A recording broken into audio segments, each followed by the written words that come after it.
Well, some of you know that I do not like to drive. And I think it's because I spent more than half my life in New York City, so I always took buses and taxis and the subway.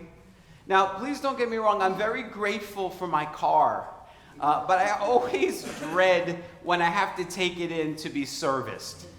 Because you see, I know absolutely nothing about cars, so no matter what the mechanic tells me, whatever I need, you need a fan belt, you need a new thingamajiggy, and it's gonna cost this much money, I always say, oh, okay, sure.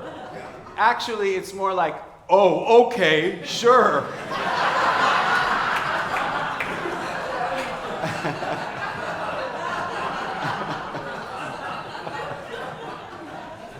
My voice gets to deepen at places like the mechanic and Home Depot.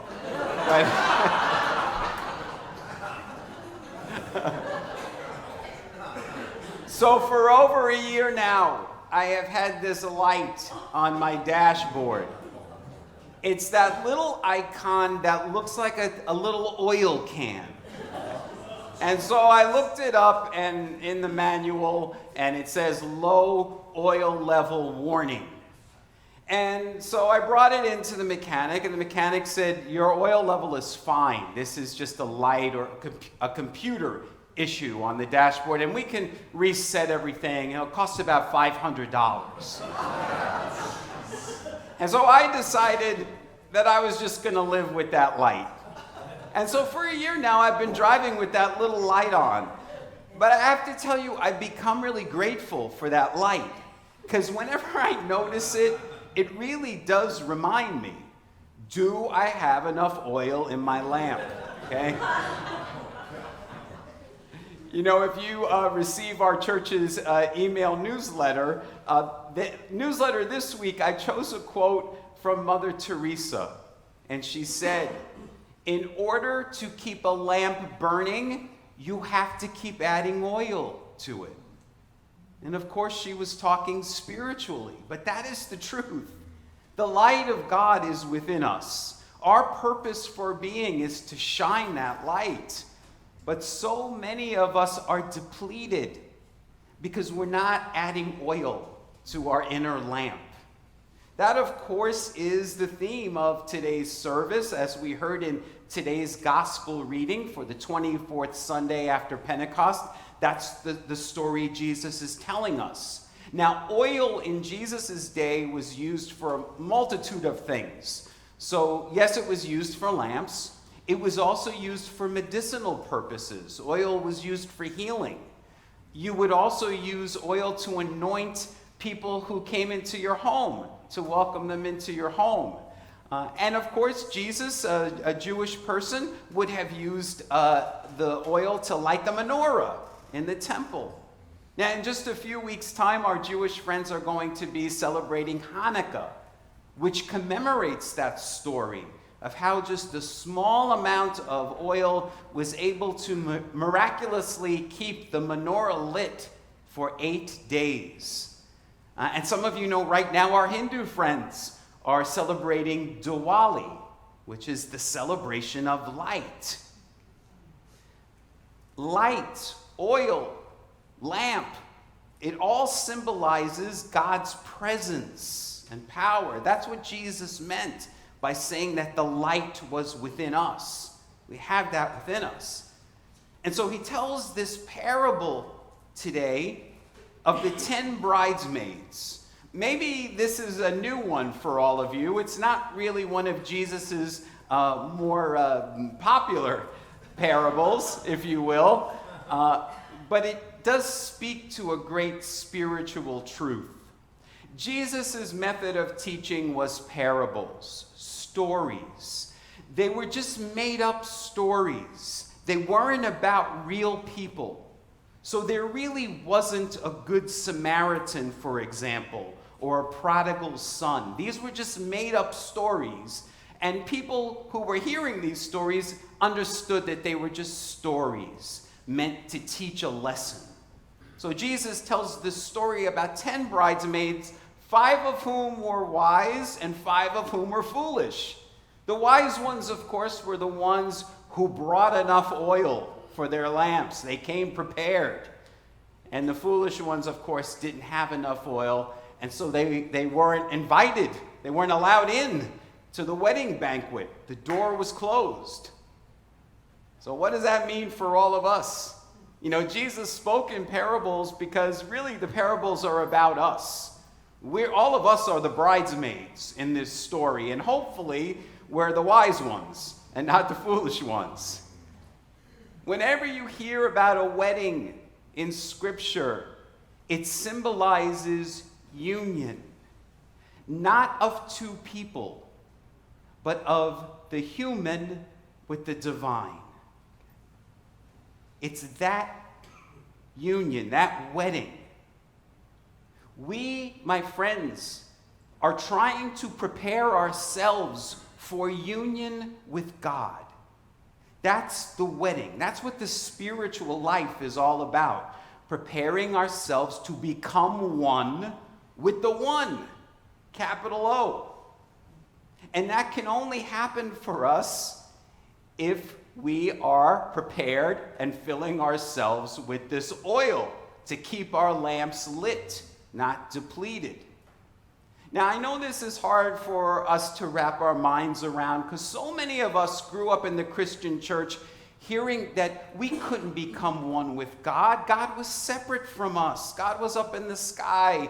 And, you know, maybe if we lead a good life, maybe when we die, in the next life, we can meet God and have that union. But not here. And Jesus, of course, came to tell us something different. Jesus said, the kingdom of heaven is here and now. It's at hand. So the purpose of, again, the spiritual life is for us to prepare ourselves for this union. And we don't know when it's going to happen. That's the purpose of the parable. Jesus says, stay awake and be prepared. For we don't know the time and the hour this is going to happen. So be prepared. Prepare yourself. And, you know, this time of year is actually perfect for preparing ourselves. Because most people right now are preparing things for the winter. So they're blowing out the sprinkler systems in their home. They're bringing in the patio furniture. They're wrapping their outdoor plants in burlap.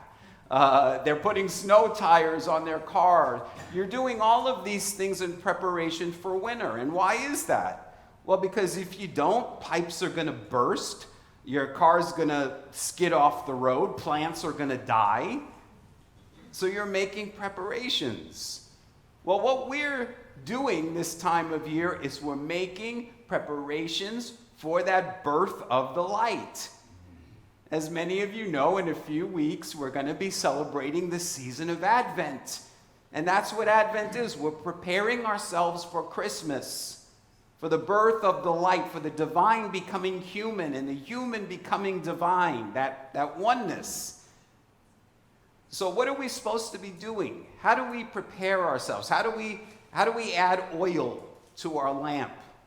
Well, we do so with prayer, meditation, contemplation, mindfulness practices, practicing gratitude, spiritual reading, listening to beautiful music, going for walks in nature. All of these things fill our lamp.